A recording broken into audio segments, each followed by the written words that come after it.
Bronwyn, I'm just going to devil's advocate on the argument here, right? Which is, okay, let's imagine wins an election.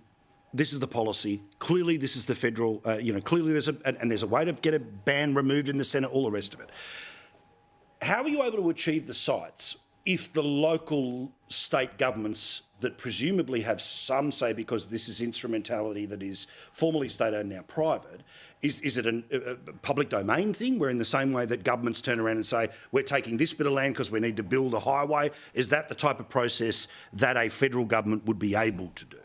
Well, that's what he was talking about today when he talked about the power that's given under the Constitution to compulsorily acquire land with just and fair terms being paid. And also there's good old section 109 of the Constitution where laws differ. So it's great that these premiers all play their games, but there is a way to make it happen. There is a way to make it happen, but the most important thing is this. The basic cost of renewables only requires the government and the taxpayer to find 1.3 to 1.5 trillion. Correct. Trillion. Correct. Because you cannot take the wind and the sunshine and put it in your house or this studio and the wires end up being different. Yeah. It has to have a huge construction cost. Now, the beauty about the proposition that Mr Dutton has put up is that the actual amount of land that is taken to deliver this cheaper energy is very small. It's the existing site of coal-fired power stations and the existing water for cooling and the existing grid, poles and wires, continue to be used. You don't have to destroy forest. You don't have to destroy farmland.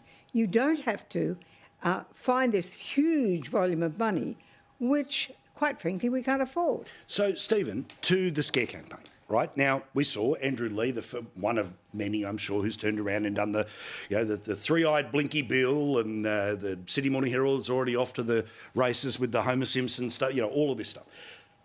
But what I did say at the start of the show, now I understand the prevailing logic instantly going, hang on, well, how does this affect politically, right?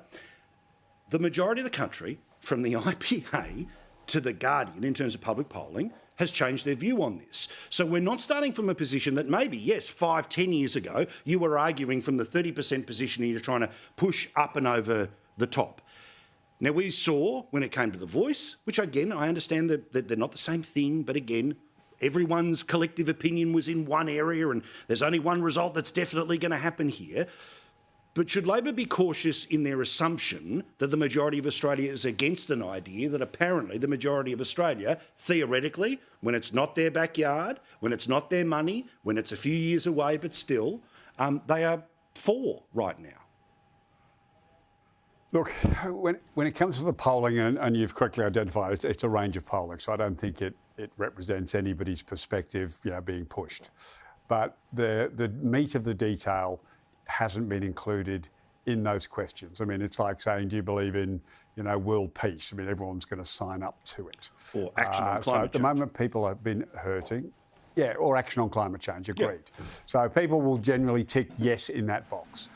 Now what Labor has to do is demonstrate that there are enormous flaws in Dutton's proposal. I don't think that they could just say, naturally assume there is opposition. People are hurting and they are tempted by this idea that there is cheaper electricity prices from this source and it is renewable. When they understand that those cheaper prices can't possibly kick in until 2040, because that's the first time one of them pretty much is going to get switched on, then they might begin to think, well, just a minute, we're going down this path of renewables and we're going to be able to build enough renewables. People will argue about that, but build enough renewables to supply the grid. Or we could wait to 2040 and keep doing not that much about, coal-fired power stations, which are mostly closing down.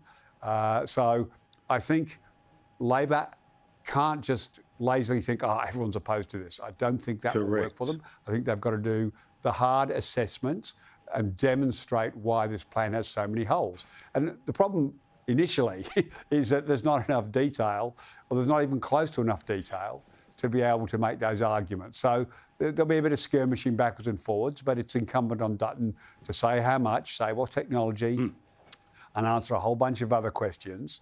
And then the polling will have a more substantive meaning, because there'll be some meat in the argument rather than the slogan, than the slogans backwards and forwards. So, Bronwyn, again, I'm not going to sit here and pretend that I knew it would be 60-40 no when it was 60-40 yes. I just didn't know how much flexibility there was, but you were certain.